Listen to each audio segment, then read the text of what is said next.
and training. And we like to say we connect people who want to change the world to the resources they need to do it.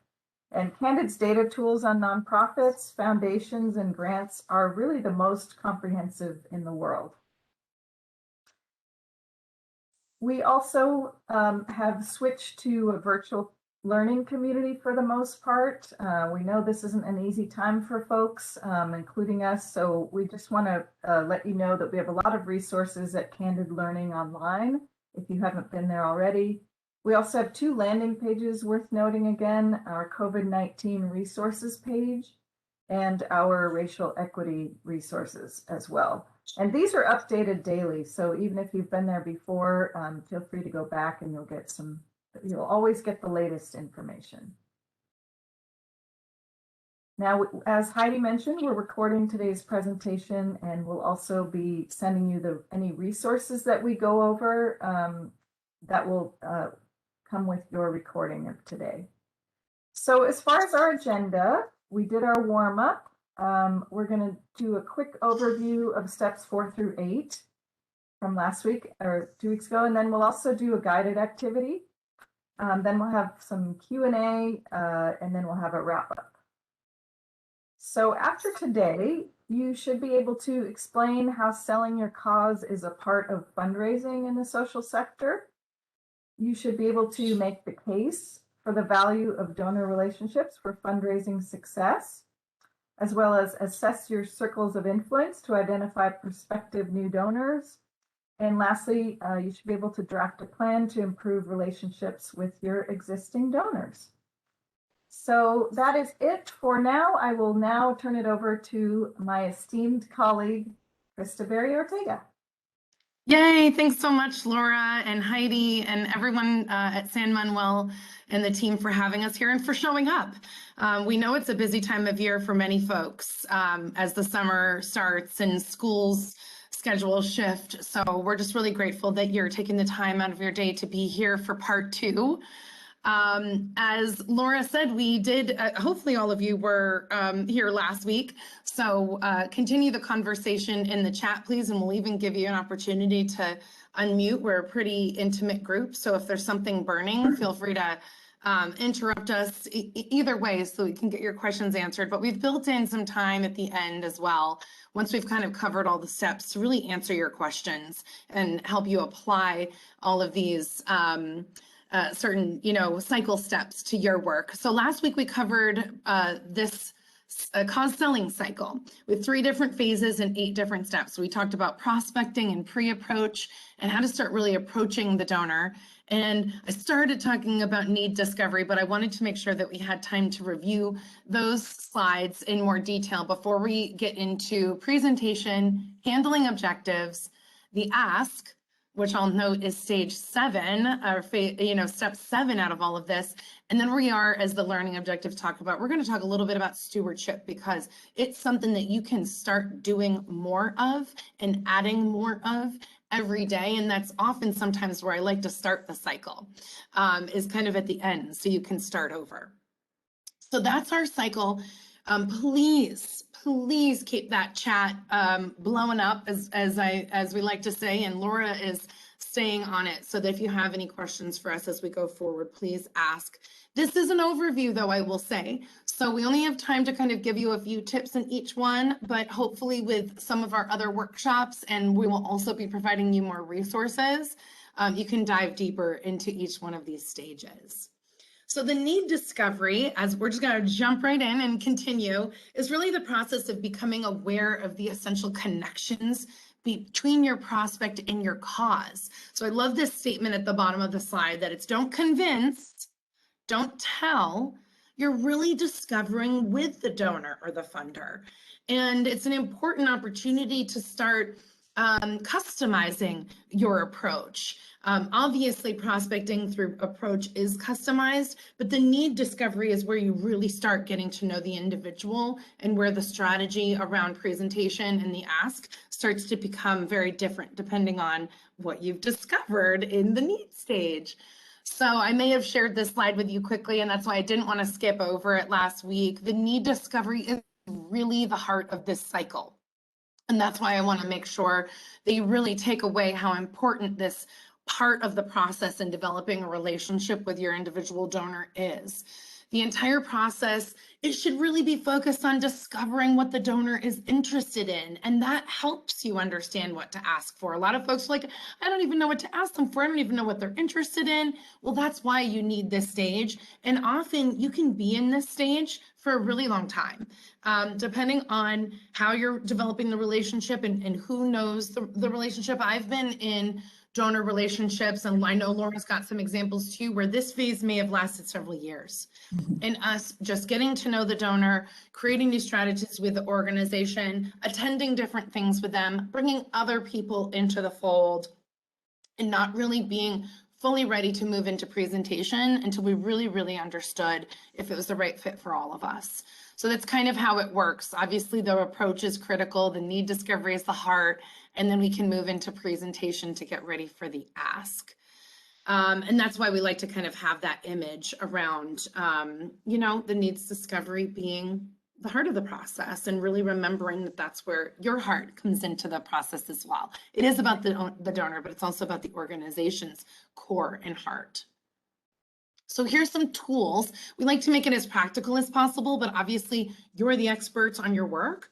So you want to obviously take these as tools, but also develop what is more specific to your organization. But some key questions that you want to start really asking yourself to prepare for how to ask the donor is the motivation. Why is this donor passionate about what you as an organization do? It is the easiest, most kind of like not needing as much preparedness to ask them. And this can happen even in an elevator. We're actually going to talk about your elevator pitch. Maybe we're not in elevators much these days, but in virtual events, in small moments where you pass someone.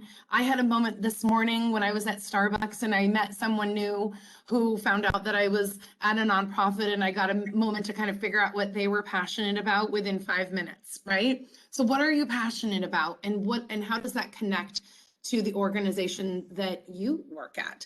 And then frankly, because it's need both ways, you should really have the answer to that too. Why are you at the organization you're at?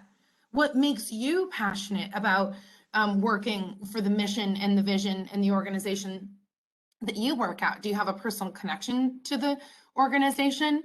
So a really nice way to really warm up in the needs discovery stage. Success. Donors are really investors, right? Just like any funder may be, whether it's corporate or foundation related. So what do they want to achieve with this donation? Really understanding what that looks like. Because also you're trying to understand, is this the right fit for you? That's how you make a really strong presentation and ask. So if they're trying to achieve something that frankly isn't what you do or in your wheelhouse, it helps you kind of pause the process and pivot your time and your priority to really be moving forward with relationships that are the right fit. Presentation can take some more resources because you may not be the only one making the presentation. So this is an important indicator of, can you create success together? And hopefully you've gotten to this phase, qualified them with some of our other tips from last week. And you're really determining what success can look like together. Sometimes people want to avoid conflict, but this is actually my biggest tip before we get to handling objections. The sooner you can handle any objections before handling objections, the less objections you're going to have. So try to ask what they're frustrated with, what they'd like to avoid, if they've had challenges with donating to organizations in the past, or what have they learned as philanthropists along the way that frankly you can learn from, and having it be a real reciprocal relationship is a really important piece. The sooner you understand that, the easier it will be for you too. And obviously I've talked about right fit. So you're looking at, what helps you as a donor decide what nonprofits and organizations to support. What are they looking for? Is there acknowledgement that they're looking for? You see these capital campaigns that are often, a little bit more in the media around what philanthropy does. They want to give money to build a hospital with their name on it, okay? But you can get really creative with them in terms of what the right fit is and how they decide to make decision to donate. This is, I found a way to loop it in, Laura. I think this is it. We have some news hot off the press that Laura and I are still getting up to speed on, but we're excited to be able to announce that Candid has been listed as one of the organizations that Mackenzie Scott is going to be supporting. They're really looking, and she's really looking, and her team's really looking to invest in organizations that are making a difference. Yes, thanks, Heidi. We're really excited. I can't wait to read the press release later today, and we could almost send you more information, but obviously we're the right fit. And that was at least over a year of conversations with, I'm sure, our board members and many folks to present what Candid does to Mackenzie Scott and have her understand why that was such an important investment. So the right fit is critical. Commitment. How involved do you want to be in making this change happen? You're asking that from the donor. You want to know if they'd like to be on a committee or if they'd like to make a donation and hand everything over to you and your organization. This is critical because you may be inviting them to do things and inviting them to engage, and it's not their jam. It's not their way of wanting to be involved, or frankly, they may not have the capacity to, but they have more money to give to it. So really important to talk about commitment as well. And some other need discovery tips: know when to use open-ended versus close-ended questions. And that takes time. And that's why you shouldn't be doing needs discovery by yourself. It should really be a team effort. In addition to just staff, the volunteers should really be involved in this as much as possible. But open-ended questions like the ones that we just asked are really helpful. And some you really want to know if it's a yes, no. That's very clear. Use the double check, right? It's really important to repeat back and make sure that communication is critical and everyone's on the same page, especially with the way we communicate. We're all moving fast. Emails and texts are not often as clear as we understand. We're doing things on Zoom. So I just want to double check and make sure that I understood what you were saying, Laura, about your $1 million investment to the Krista Ortega Foundation. Did you mean it like this? So really, really double checking and not feeling bad about that and not feeling uncomfortable that you didn't understand it the first time, because it helps them really make sure that they're being clear as well. Use nonverbal gestures as much as you can. Maybe I'm the queen of nonverbal Zoom land over here, but making sure that, you know, if you are listening, that you're paying attention and not listening like this. Okay, that was my visual way of saying sometimes we can be distracted and be looking at our phones or have multiple screens up when we're on Zoom and we're not necessarily tuning in. This is our eye-to-eye contact, is looking directly at ourselves and the camera. So nonverbal gestures are really important in discovering and watching their nonverbal cues too. Are they looking at their clock and feeling like they don't have time anymore? I see that a lot in meetings. Time to wrap it up and say, let's find another time to continue this conversation. Don't be afraid of silence.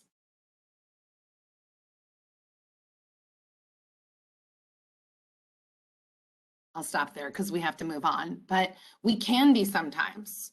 And who is it? Beth Cantor, our friend Beth Cantor always said, and we do this in trainings too, if you're hearing your voice too much, have a drink of your tea. And that should go for all meetings. Give a pause. This isn't presentation yet. This is need discovery. It's reciprocal conversation.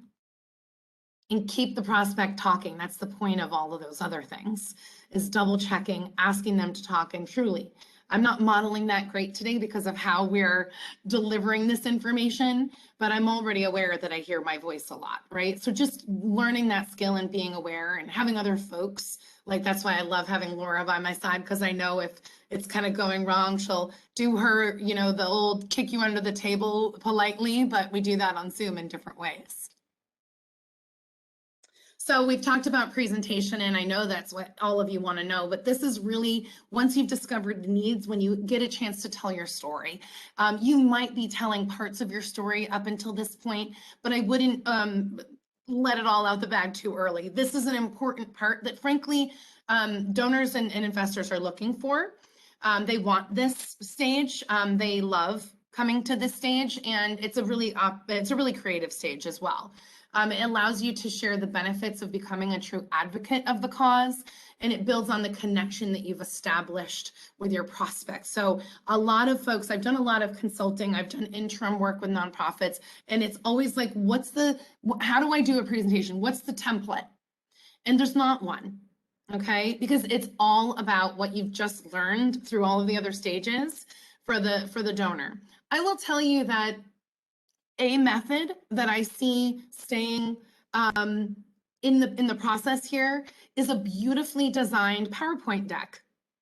It takes away from a long, kind of heavy, a lot of writing proposal, which you still may need as a support document. But think of it as a presentation like you would do for any other presentation. There's a couple of support documents, and then there's an actual formal presentation in a very similar way that we're doing. So that's why we love to do Zoom or WebEx as much as we can, because you may be presenting just like we are one day. And the more you can practice that within your team, the more comfortable you're going to be when that time comes. So think creatively and visually, and think through, the best ways that you're telling your story, and add that into your presentation. So some truths about presenting is, number one, if you don't know your cause, maybe resent is strong here, but people will resent your effort to sell it. Maybe it's not resent, but they'll kind of be like, well, what's going on here? Why are they doing this? Is this really what they're kind of passionate about or motivated to do right now? So that's why I say knowing why you work where you work and having your own story aside from your organization really helps you have a strong presentation, because we can all find a connection to it, even if it's career development and learning from this process. There's always going to be a good story for you to share. Number two, if you don't believe in what you're selling, we're talking about the cause, no amount of personality or technique will cover that. So it's also a kind of check-in point for you. Are you at the right fit for your organization to really be the best spokesperson for this work and to be making a presentation? I believe that we can all do a really great presentation, but sometimes being a facilitator of a good presentation is also seeing who else should be the star, and when you can kind of step back and be a little more of the project manager or the support, depending on what the right presentation is too, okay? So figuring out who is the right person to tell the right story, and getting yourself really motivated to do that. It'll be much easier. And some of you that have done this before will know, you know what I'm talking about. Share your stories.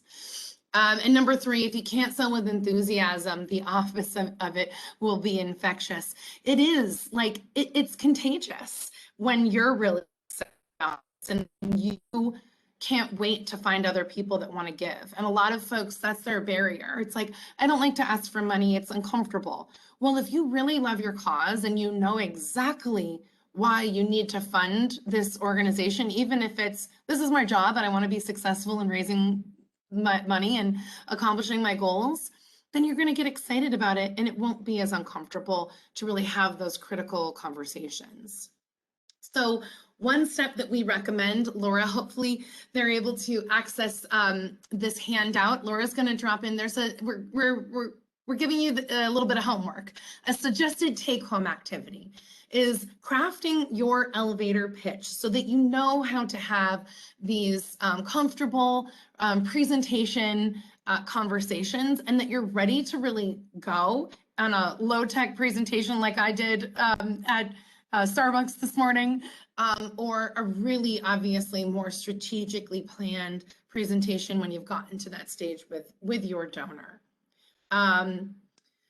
Some of the important steps in your crafting your elevator pitch is, not only knowing your story, but skipping over the kind of long mission statement and the details of the programs and really thinking about the impact, right? What's the impact that a gift to your organization can make?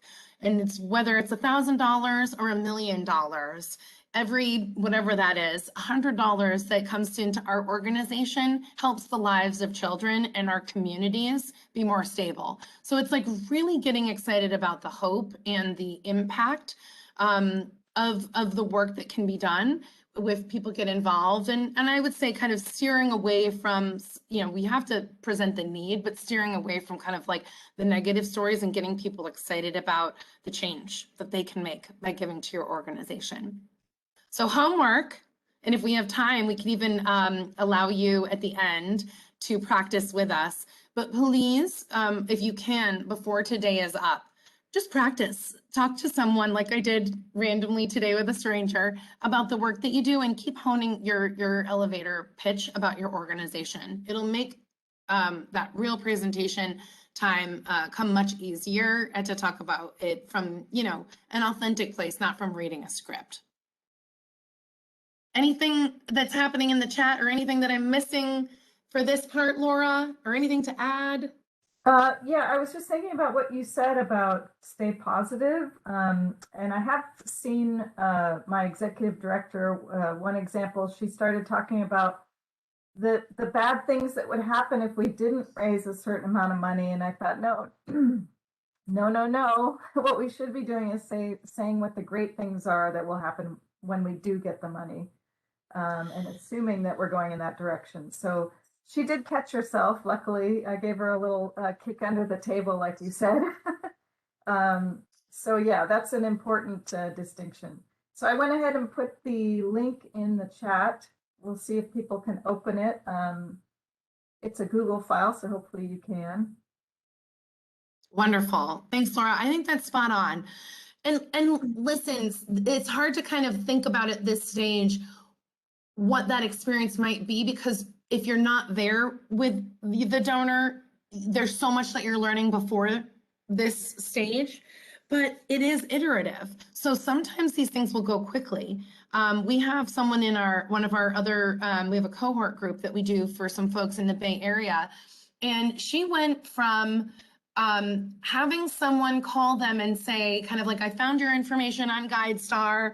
I'm interested and I'd love to come down and see it, to we strategized with her. It was like about what that meeting could look like, right? Don't just have them come and not have a plan. That's kind of, it can go quickly to a needs discovery plus presentation. She had to do kind of a tour of their space. They have this community garden that kids get to utilize, and it's outside. So they've put these kind of social distancing practices into place over the last few months so that children can be in this space. So they had to think of like a quick tour, a very creative presentation in their own space, which shows the impact that they were going to tell in this presentation.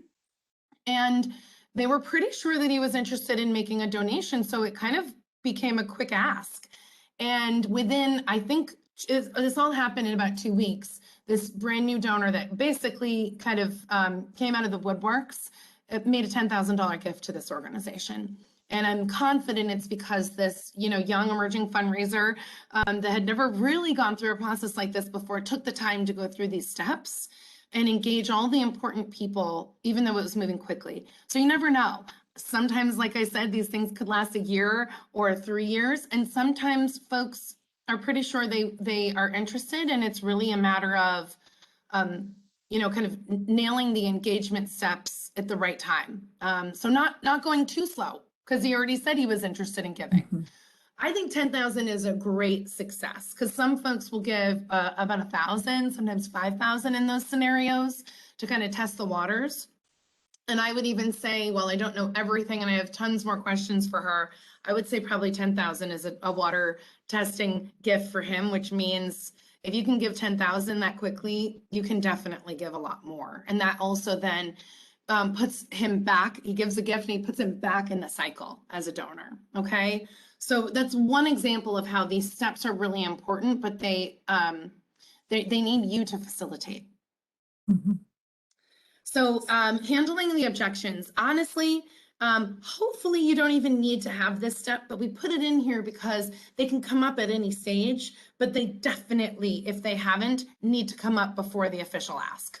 Okay. So they reveal interest. Objections aren't negative. We have a narrative in our brain that it's rejection to some degree, and it's actually giving you so much more information to help you figure out, do we go directly into the ask, or do we need to kind of go back and do a little more needs discovery and represent the information? So there's an opportunity, obviously, to really make sure that you're clear what this prospect is thinking. It goes back to that needs discovery of double checking.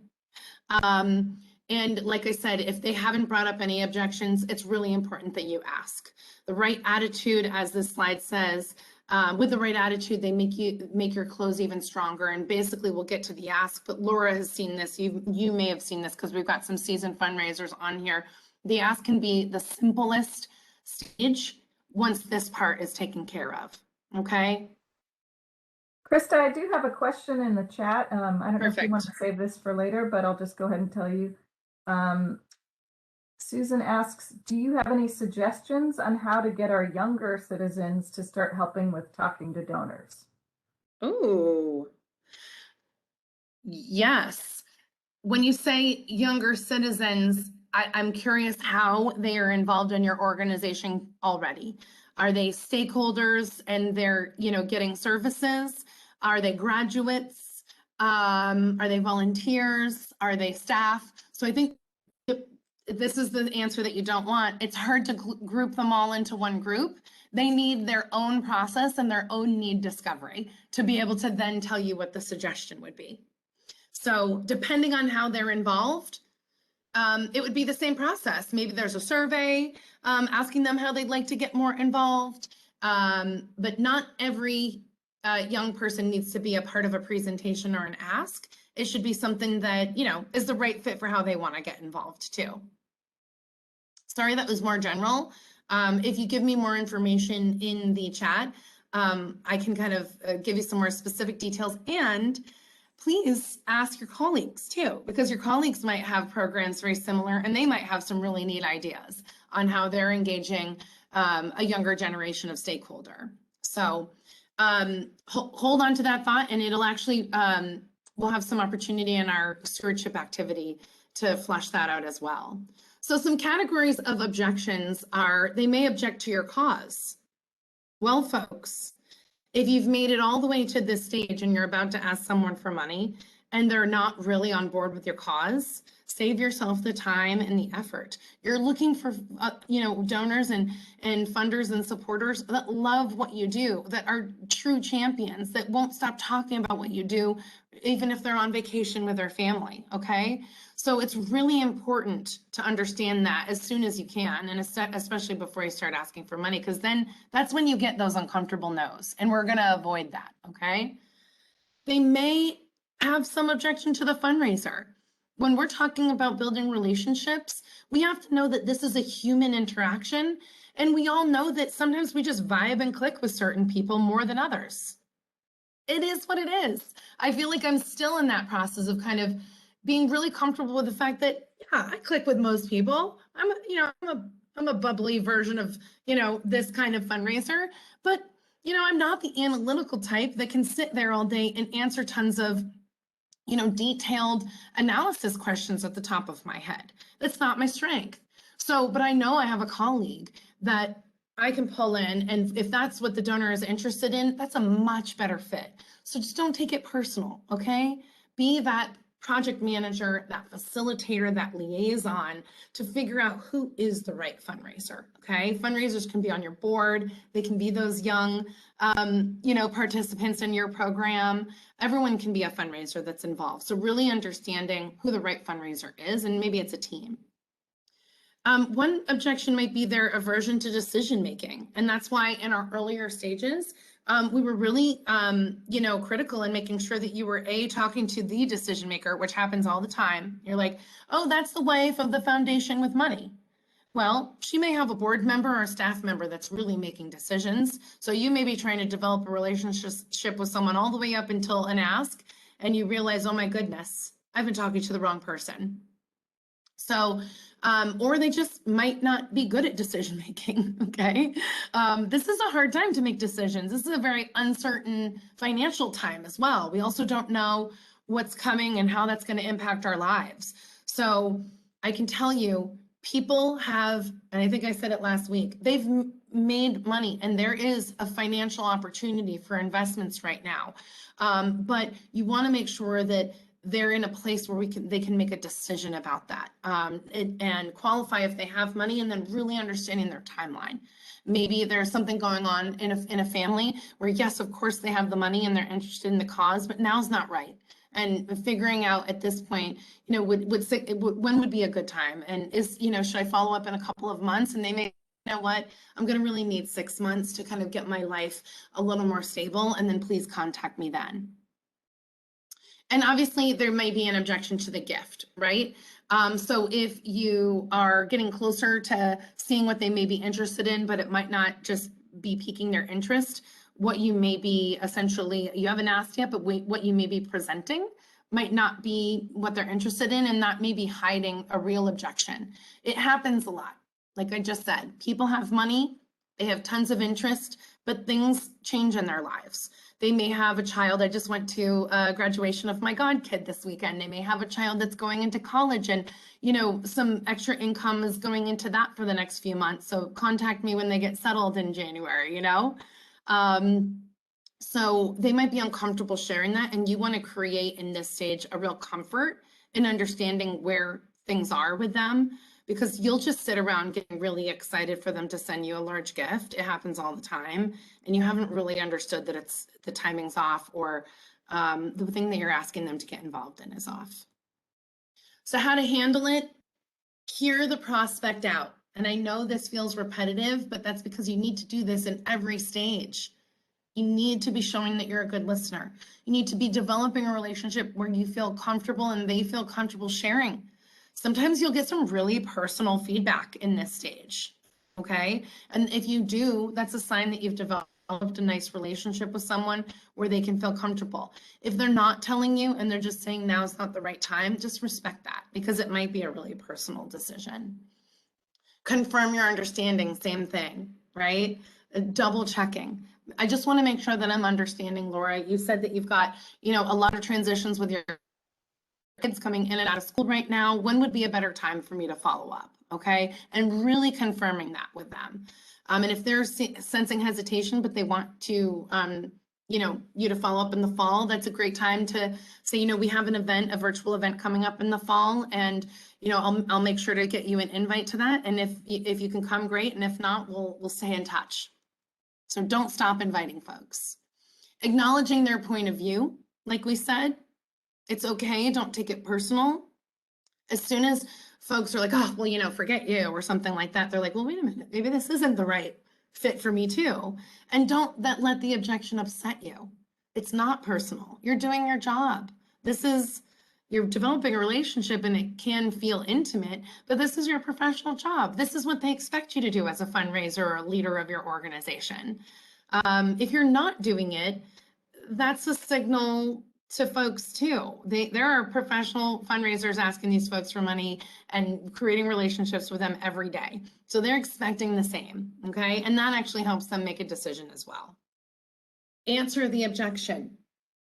If they're concerned about where the money's going, or they're concerned that because of COVID, you may not be stable over the next year because maybe you're losing some government funding, or, really understanding that I looked at your financials and, it looks like you're in much dire need than what you're saying you are. How are things going and what's really going on? If you don't have the answer, perfect opportunity to get another leader involved to be able to answer that, but answer it. Transparency is so important in our sector, and that builds trust as well. And this is also, a kind of moment to attempt to close, to test the waters, to see what that might look like, to start asking, well, what would that, potential gift look like? You can also start asking a numbers conversation earlier in the needs discovery too, but you can kind of attempt to close and see what happens. And you will if you get an objection in that moment, it tells you so much about what you need to kind of keep doing, right? Oftentimes, for me in my work, if I wasn't the executive director, I would attempt to close, I would get close to a gift amount, and it would be like, you know what, I really want to talk to your executive director. Sometimes there's, some leadership bias or maybe other biases that show up in that stage. So you just want to kind of protect yourself, keep yourself and your own worth protected. But that's why you want to kind of think about that in advance, or you can know if you kind of are getting the sense, you know what, I'm proud of myself, I'm a great fundraiser, but I think this donor would really like to have the executive director or CEO involved in this process. And you can start seeing that in advance. You can kind of overcome your own objections in the moment. But certainly if you're attempting to close and you get any feedback, it's not negative. It's actually helping get closer. In my experience, Laura, main philanthropists and donors don't even let you get to this stage in a relationship if they're not serious about supporting the organization in some way. They will kind of shut you out of conversations up until now if it's not the right fit, or maybe you will not pursue them if it's not the right fit too. Drum roll, we made it to the final ask. You can see how we did a lot of almost prepping the ask all the way up until the actual ask. So this is why it's kind of, we like to say, especially with major gifts, the easiest phase. Now, when you're thinking of your current gifts, you're not going to obviously have as many details as you may when you're developing these one-on-one relationships with some of your major donors. So it's not, one size fits all, but we finally made it to the closing. And so for the closing, it is important to be assumptive. Did I say it right? You should know a lot about this individual by the time you came here. Okay, this is not the time to necessarily ask a bunch of questions. And again, it's iterative. So the closing may be 5 minutes within a conversation or a presentation, okay? It may not be its own meeting necessarily. It may go quickly, or it may go super slow. But by this phase, you should have some knowledge and you should kind of feel confident in that knowledge. I know that you said that you wanted to make an impact in, supporting our community garden at, a gift around $25,000. And we have the perfect opportunity for you, right? You're repeating back all of the things that you've learned along the way about the prospect. Provide that summary of benefits. Yeah. Just real quick. Yeah, sorry. You're cutting in and out every once in a while, so I wonder if you maybe want to turn off your video just till we get through this part. Absolutely. Can you hear me okay right now? Yeah, perfect. Good. I'll keep going. Provide a summary of benefits. You already talked about all that information. So this should be a customized summary of benefits that they are going to be interested in. You don't want to necessarily get as much feedback here. That's what you did in handling objections. Directly ask. We would like to ask you to fund this community garden to help the children in our community, grow vegetables at $25,000, and this is the impact that it's going to make on their lives. They want that direct ask. It will come in a lot of different ways and methods because you'll discover what that is, what that best strategy is, but it needs to be direct. And obviously, I already modeled it. You need to ask for a specific amount for a specific purpose.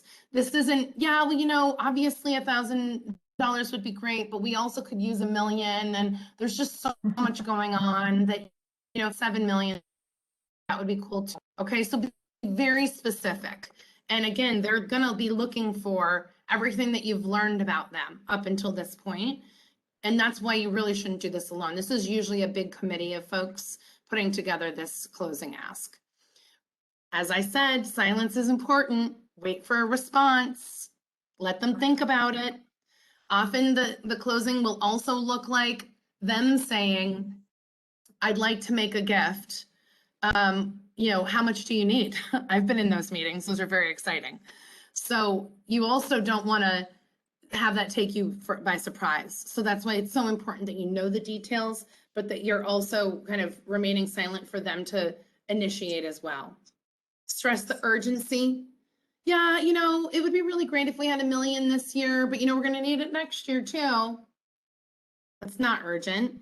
We need this by the end of the summer. Otherwise, we can't help kids transition back to this hybrid school scenario effectively. Would you be able to make this gift, or we'd like to have you, make this gift by August 31st. No isn't forever. You may get a no in this stage. Hopefully you've handled all the objections in advance, but it's okay that you get a no here. A lot of times if you've gotten to this stage, it's really not now, which is, in my opinion, yes. And sometimes not nows end up having a larger gift when you listen and customize for them. I can't now, but we could definitely do closer to a $200,000 gift at the end of the year when we're looking at our kind of annual giving and knowing that we're, probably going to want to do our taxes in a different way this year. So finally, and then I want to get to our activity so that we have time, follow up and the results. And that's why I love this fun little thank you graphic. It's the stewardship of the relationship. They just said that, July isn't a great time, but by the end of August, they can actually increase the gift to 200,000 because they see the need in, supporting these, youth programs. This is my example today, apparently. I've been hanging out with my nieces all weekend, so I'm thinking of youth programs. And the thank you is probably one of the most critical stages, because think about all this time that you've put into developing the relationship. And then if they give the gift and you disappear, something's up. And that's why people give test gifts. So they want to see this kind of, follow-up that matches the need discovery and relationship building. So think like a donor. You already are in many ways giving back to organizations, or maybe making gifts. So that shouldn't be a hard activity to think like a donor and think of how you might want to be treated. You can't stop saying thank you. This is a great opportunity to get board involved, volunteers. Maybe this is a way that you engage your younger stakeholders. I used to do videos with young folks that were impacted by our programs, and I would send them to donors. That was years ago. I think we were creating something new there, but that is much easier to do now. Hey, Mrs. Bergman, thank you so much for giving that $200,000. I'm so excited to have all these school supplies. What a nice way to have stakeholders involved in thanking. Personalization versus customization, okay? Obviously, you're going to know the donor really well, so you want to make sure that you're customizing or personalizing a thank you that's right for them. For example, if I have a donor that I know doesn't want email and likes snail mail and phone, I probably wouldn't send them a thank you video, okay? So I just know that that's not their method of thanking. I would probably do something and put it in the mail that is something that they can put on their fridge and enjoy, tangibly. So really important to think through that. Obviously, picking up the phone, everyone loves it. Even if you leave a voicemail, treat everyone like a major donor, folks. Everyone. Because that $10 that you got could turn into $10 recurring gift, could turn into a $100 recurring gift every month. And that's how you start moving folks through your cycle and growing their donations over the years. So we've got 6 strategies for increasing your donor loyalty. And this is what, I want to talk about with all of you. And we're going to have an activity. The first one is organizational site visits. I gave an example with one of our students up in the Bay Area. She's got a community garden. It was safe and it followed all the COVID guidelines, and it was right for the donor to come out and do that. But I've also seen virtual site visits. I took a virtual tour of an organization in their site recently. So there's a lot of ways that you can do organizational site visits to increase donor loyalty. Visiting the donor, we understand that that might not be right for everyone in COVID times. So the more that you understand what their comfort is, you can also do some special virtual visits as well. Even FaceTime. I can tell you my mom is very comfortable with FaceTime, more comfortable than Zoom as, as a method of, having a video, tour of each other's home or a visit. Regular contact is important. Being of service to the donor, it's kind of worded a little interestingly, but you want to think about like the more you know about them, the better you can engage them in other parts of the organization. So my example is I always had this donor that loved the research side of our child development programs. She understood that obviously we were in the classroom doing these programs, but she just loved the research. We had a research team, and she actually helped fund us, because I knew that she was interested in it. She helped fund our growth of our research team, and we were able to actually hire a full-time researcher with a team because of her gifts. So I would always send her the research reports and make sure that she was getting the communications that were applied to really things that she was interested in, whether it was in or outside of the organization. Engaging the donor with the organization in different ways, that may be volunteering, and then obviously gratitude and recognition. So some of these may have some kind of crossover, but what we want to do is have you brainstorm. Laura's going to drop this Google Doc in the chat, and we're hopeful that you all can access it so that you can have a little quiet time to brainstorm with your colleagues. What are some strategies and tactics within all of these strategies that you've seen or are creating on the spot that you can take back and actually apply to your organization today?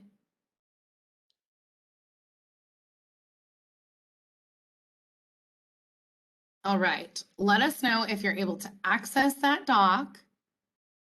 Can you hear me, Laura? Am I Yes. breaking up? No, you're fine. Okay, good. I saw a little delay there and I wanted to make sure. Yeah, no, you're good. So let us know if you can access that document. Yes, they can. That's Fabulous. Okay, good. So that means I can stop screen sharing for you. And what I'm going to do is also access that document with all of you and follow along. So if you open that up, you can go into each category and just do a brain dump. Just brainstorm with us. And I'm going to follow along with you all. Let's give you 5 minutes to just brainstorm together. Okay, folks?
Such a great list, folks. I'm getting so many ideas from you. Let's give you another minute and take a time to read the ones that your colleagues are sharing too.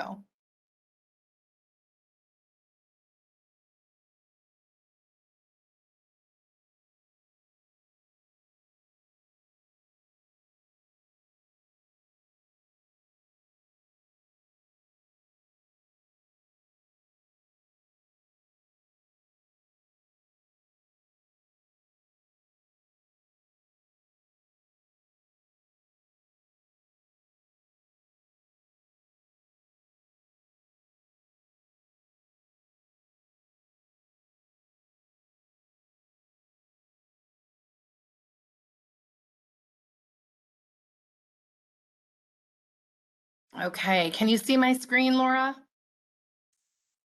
Yep, Can you hear me? this is great. Yes, I can hear you. Let me This is stop my great. We video. can all get ideas from each other. I love it. I love it. This is such a great list. I love doing this activity because it takes us a while to warm up, but I always learn from you in these creative ways. And then the ideas that you're learning from each other. So whether you've done some of these yourself, past or current, or you've seen other folks do these strategies, or it's also a way to get creative. I feel like we don't spend enough time just sitting here and brainstorming on creative ways that we can steward and cultivate our donors. And we have to build in this time. So I want to give you this activity to also bring back to your organization, right? Everything that you're doing in here, maybe this is a great activity that you can do with board members. Or if you do have a youth committee, I want to know more about that question so that we can answer some more detailed questions. Is this something that you have a development committee and you can get them brainstorming? And this is how also new folks to fundraising can see themselves in stewardship. That's why I love to start with stewardship, okay? Because it's such a great way to thank the people that just gave you. They are your most valuable donors right now, and they become new prospects going back into stage one, because you're going to have to ask them again. And now you can go through the whole 8 stages again, get to know them even better. Also a great way to, if you're new to an organization, right? The donor may be there, but often as a new fundraiser, we have to kind of take on a portfolio and we have to get to know the donor, right? But we don't want to repeat information that, we should know with the organization's stewardship, and having these strategies is such a wonderful way to grow that relationship from the side of gratitude and thank you. So great ideas for organizational site visits, even with COVID around us, visiting the donors. I wrote this one. We have a donor locally in San Diego who loves taking her dog for walks on beaches, and that's where she has her meetings. Okay, so you kind of have to learn enough about her and how things work in order to think, okay, well, that's exactly, I want to get a meeting with Linda on the beach, because that's when I will be able to get her advice and get closer to and ask and do some needs discovery. So that's, you want to kind of know what they like. Do they have a local business they go to? We have a funder and local donor in my neighborhood, and I did a virtual meeting with her recently, but she said, Krista, as soon as it's safe, let's have coffee at the Ken Cafe. I know that's her spot, and I know I'll always go there because she likes supporting that business. I think you had some great ideas for being of service to a donor. Again, the more you know about them, the more you can customize that. Great ideas about engaging the donor in the organization. I mean, in this list of gratitude and recognition, if it just starts there. Yes, I had this conversation with my mom the other day. She makes these beautiful handmade cards, and I said, sometimes it's not about the amount of the gift. It's the thought that you made that card, you put a stamp on it, and you put it in the mail. It doesn't have to have anything else of value attached to that. The kindness goes so much further. So you're right, a small token of appreciation goes so far. Okay, so that's for you to take home, take back to your organization. This is your classes document. So you're always going to be able to go back to that and add to it. You'll be able to communicate with each other on that document. That's why we created it for you. You know, I encourage you to keep adding to it so that you can continue to share with your colleagues. So I do have some time built in for Q&A, Laura. So like, you know, do you have more, you know, challenges or, you know, strategies that you want to talk about? What else, what did you learn? This is just kind of like our, let's take 5 minutes and do some Q&A before I do wrap up. Do you want to talk more about stewardship, or is there something that's in common that you're all kind of still stumped with? Ask away. Yeah, feel free to unmute. It's a small group and we'd love to hear your voices. Because we're hearing our voice too much, right, Krista? Yes.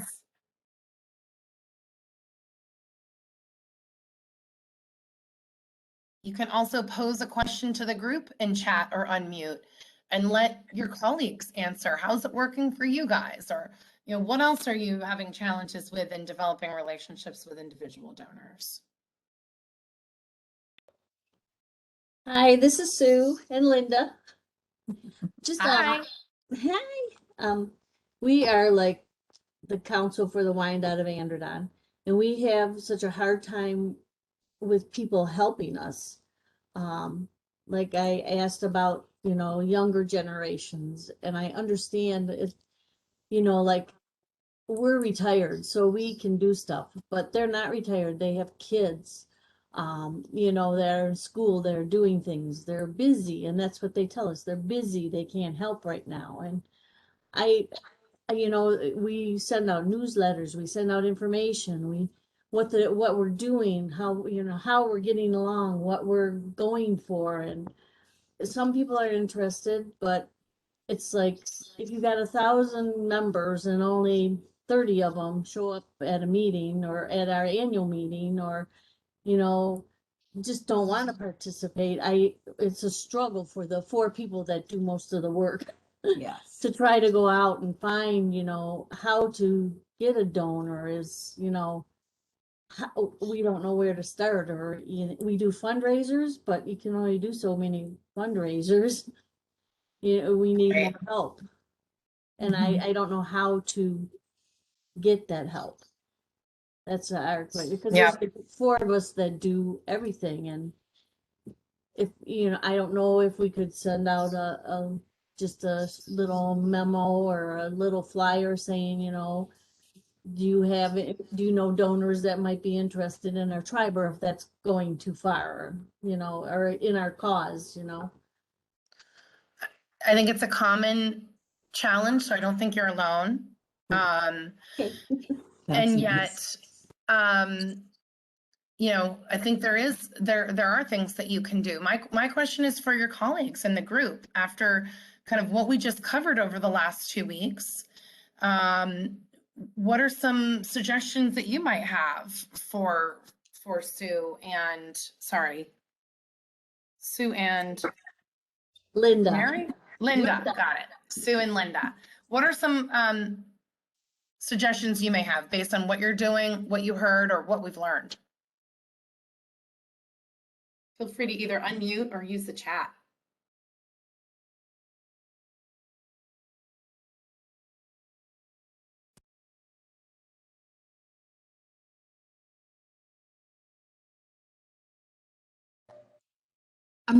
I don't work as a fundraiser in a full capacity at Voices. I kind of help out where needed, but one of the things I might think of straight away is if you have a website or a Facebook page, especially on social media. We've had some luck with Instagram recently, because people tend to share. And if you were talking about the young folks, then social media is perhaps a way to engage them in their expertise, perhaps.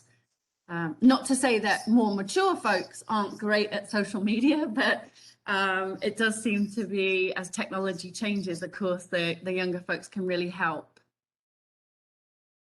Great suggestion. Thanks so much, Sharon.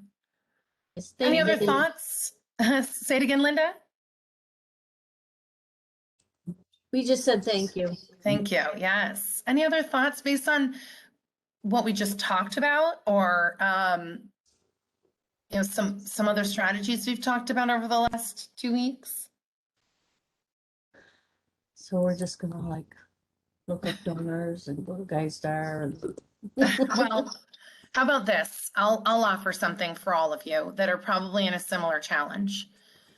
You don't know enough about them from what it sounds like to know how they want involved. So you're bringing them to something or asking for gifts and you're not getting it back. It takes more relationship building to learn from them and understand. Some of them may not be the right fit for your organization, but you don't know that until you start really developing a relationship and having a plan for how to ask them, because one strategy is not going to work for everyone. So this is the kind of tipping point of the challenge of fundraising. Is I get it. That sounds like it takes more resources and people, doesn't it? So sometimes we're like, we have a problem. We want to reach all these people and get more money, but we don't have enough people to do that. Partnerships. But that's usually the problem that needs to be solved first. Okay. Partnerships and friendships. Hiring a fundraiser or getting more volunteers involved or focusing on a short list that you can Find a get way to to know. create relationships with.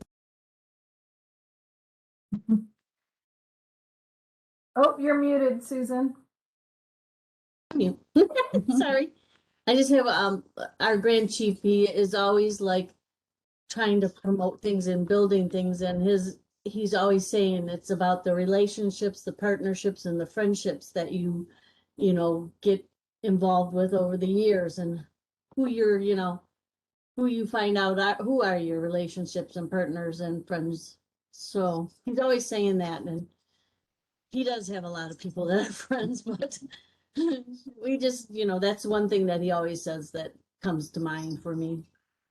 I think that's a good value and where to start. And as I, had said, I think sometimes if you're unsure where to start at stage 8, which we just talked about, is stewardship. Look at that stewardship list that we just brainstormed together and find something that fits your folks that you want to engage and start there. It might be a virtual thank you luncheon where you put something together and you're bringing everyone together just to thank. If only reason you're reaching out to folks is to ask them for something, money or to volunteer or to help or to give feedback, then they're feeling like it's a one-way street. I'm not saying that that's the case, but just be mindful that you can always add in gratitude and appreciation and some of those stewardship strategies to help build the relationship. And that's where you find a common ground to start then opening up a conversation about how else they want to get involved.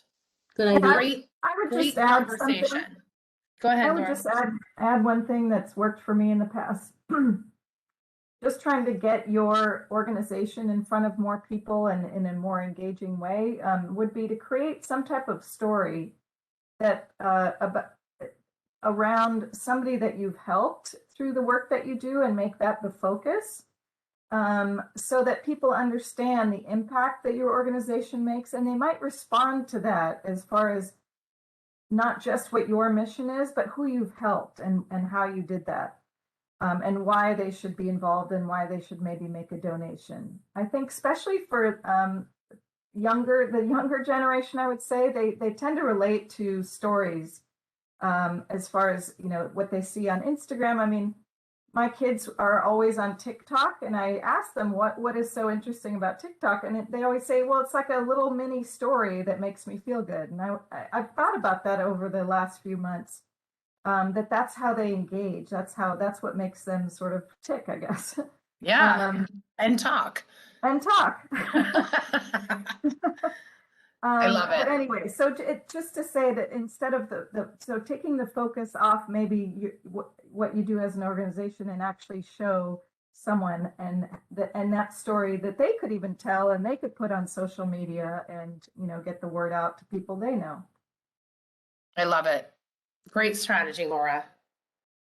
And, if you don't have enough volunteers that you can ask for advice for your different, types of donors, then I think that that's another thing to cultivate. Is so that, if you're not sure how to do TikTok or videos, for example, because I'm not, I want to make sure that I have someone that I can reach out to that is an expert on that, if that's the right strategy. So let's do a quick recap. Cause selling do's and don'ts. Do treat donors like long-term partners, no matter what level.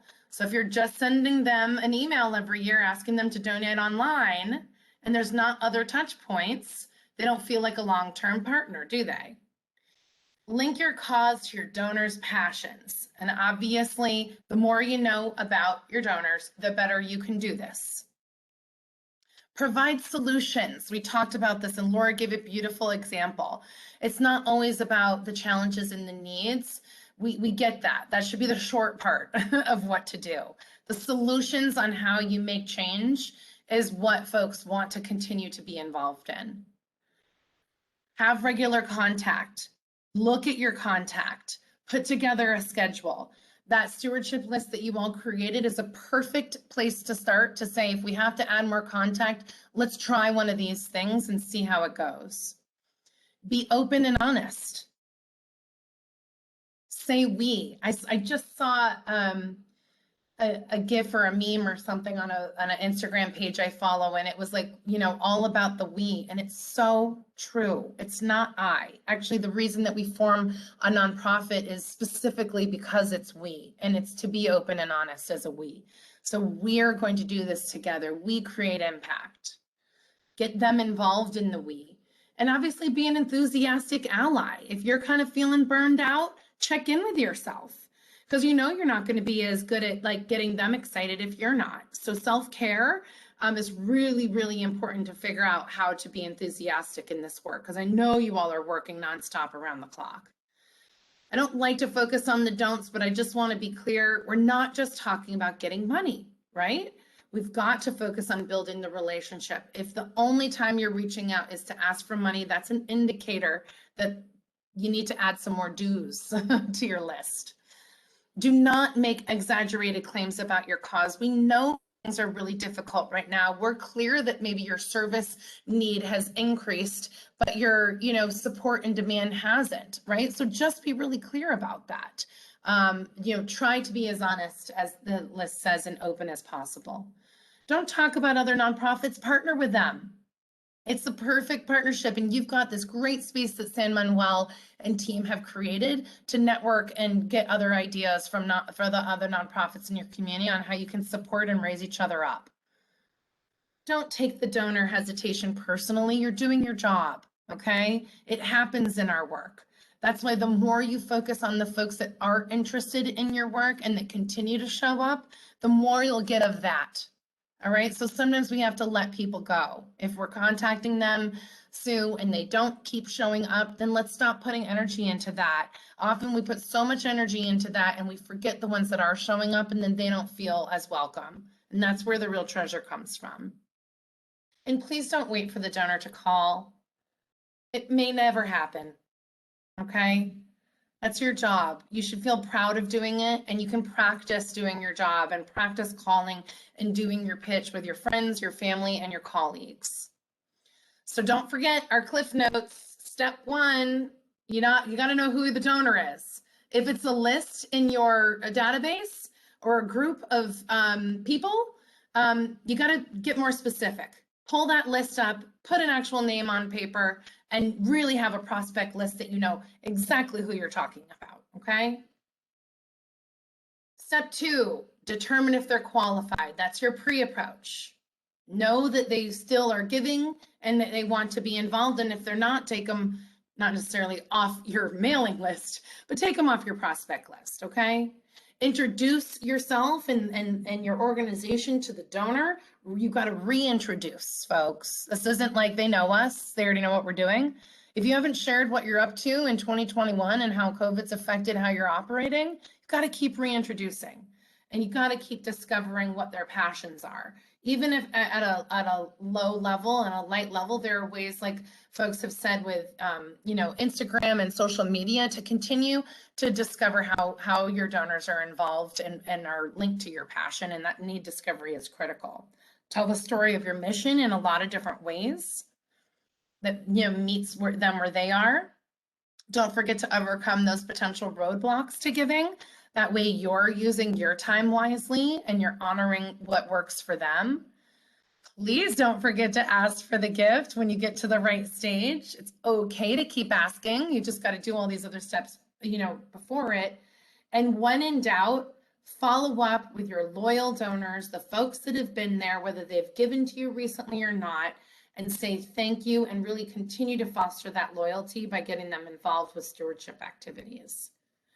So before we go, I want to make sure that you have some time. We do have a handout. It's not as writable, but Laura will still share it with you. Find a place to just talk. Maybe 3 most important things that you learned today is, more than you're ready to think about, but list 1 important thing that you learned today and start from there. List 1 priority action that you're going to take when you return to your office life, and we mean that digitally, not physically. And at least 1 resource that you need to be successful. Take the time to really write it down, type it, send yourself an email.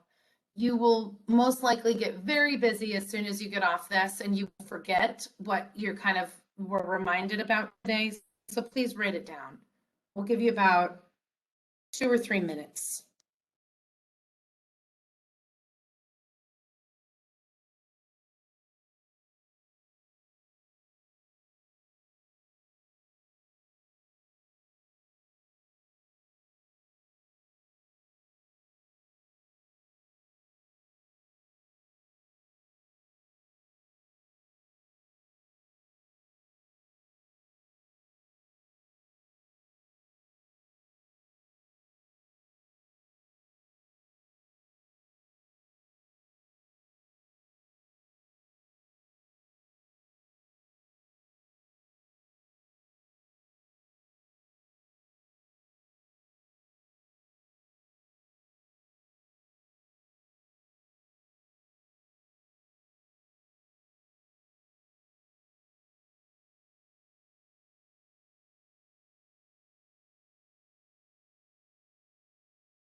Right, we'll give you another maybe 30 seconds to recap and put some strategies down on your list, wherever that is. Today, mine is a recycled Starbucks bag. I love recycling paper.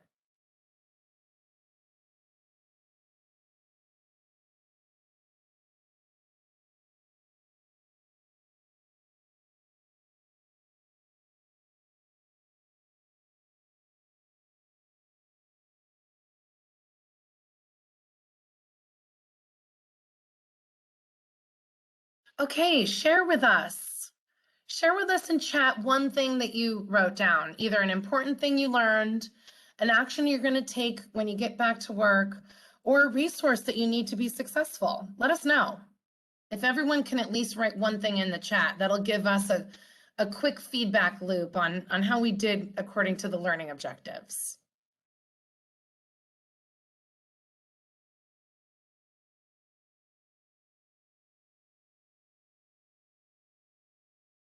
Marilyn says, be passionate about your cause. Definitely. Yay. That's where it all starts, really. It's a good check-in point too. I know I've been burned out about, I love the causes that I work at, but I've felt, kind of tired or burned out. And it's a good check-in point to kind of say, do I have the energy to take on something else? And or, where does my passion fit in terms of developing these relationships with donors? Love it. Karen says, make sure you have a pitch. You know your product. Yes, you're the experts, folks.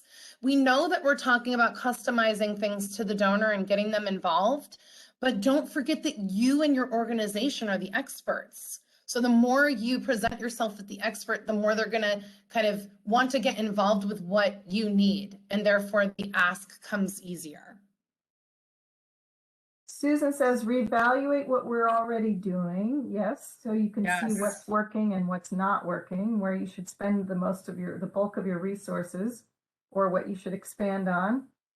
Heidi says, if you can't sell with enthusiasm, then the absence of it will be evident. Absolutely. Cassie says, be able to make important connections. Networking is key. And also Heidi says, objections aren't negative. It gives you a lot of info. And that's probably the hardest one, to not take things personally. But I love how Krista put it. It's not about you. It's not the right time for them. Or they may not be interested. But either way, that's great information. Yep, great information, because you're busy. Yeah, you have other things to do. You got other things that are in other people, right? Yeah, and I think if it's a no, it's okay to move on and go for, prospects that are more positive, that you might have a positive outcome with. Yeah, the right prospect should be fun to steward, right? Yeah. It should be easy in some ways. They should help you get excited about what you do. Yeah. There's a few more great ideas from the Donor Loyalty Strategies shared document. Can't wait to implement these. I'm so glad that you all put your 2 cents in there. Make sure you put out a lot of thank yous. Yes. If you don't have anything to tell them, just say thank you. Ebony says, make sure the level of follow-up matches the intensity of the ask. That's interesting. Yeah. Love that one. It's so true. You don't want to kind of ghost them after they give you money, right? Right. That doesn't feel good, and that's not going to lead to another gift. Right, because if that were you, you would want to get thanked profusely, no matter what your donation. Cheryl says, get comfortable with silence. I'm glad you picked up on that. And one last one, you can't stop saying thank you, and create calendar of follow-up. Yes, that's part of your stewardship document. What is your fundraising plan? Exactly. That goes back. We did a fundraising planning workshop a few months ago. So if you didn't come, Heidi, that should probably be available on the San Manuel Cares. Go back and look at that and figure out, just like you said, how can you add some of these steps into your plan? And the more you do stewardship, the more you need to budget for it, as we talked about with Sue and Linda, right? So how are you getting ahead of knowing that this is an important part of fundraising and engaging folks, and making sure you have the resources to help? Other donors like to help with stewardship. I had a donor for years that she was one of my major donors, but she loved hosting a donor appreciation event at her house, and she paid for all of it. So all we had to do was invite the donors, and it was her way of now adding and investing in our donor stewardship, because she wanted to make sure she wasn't the only one giving to us. So donors get really involved in that, the more you know them. Thanks so much for your engagement. Obviously, follow us and connect. We've got a great regional newsletter that Laura puts together. Actually, maybe that was your slide, Laura. Oh, that's okay. That's okay. We're almost out of time, so I'm glad you're powering through it so we can hand it over to Heidi for closing. I think it is time to hand it over to Heidi for closing. Good reminder. Excellent. Let me just share my screen really quick. Quick announcement. So I really enjoyed today's session. Like, I just learned so much every semester. That Heidi, it looks like you're kind of cutting in and out. So yeah, maybe turn off your video so you'll get more bandwidth.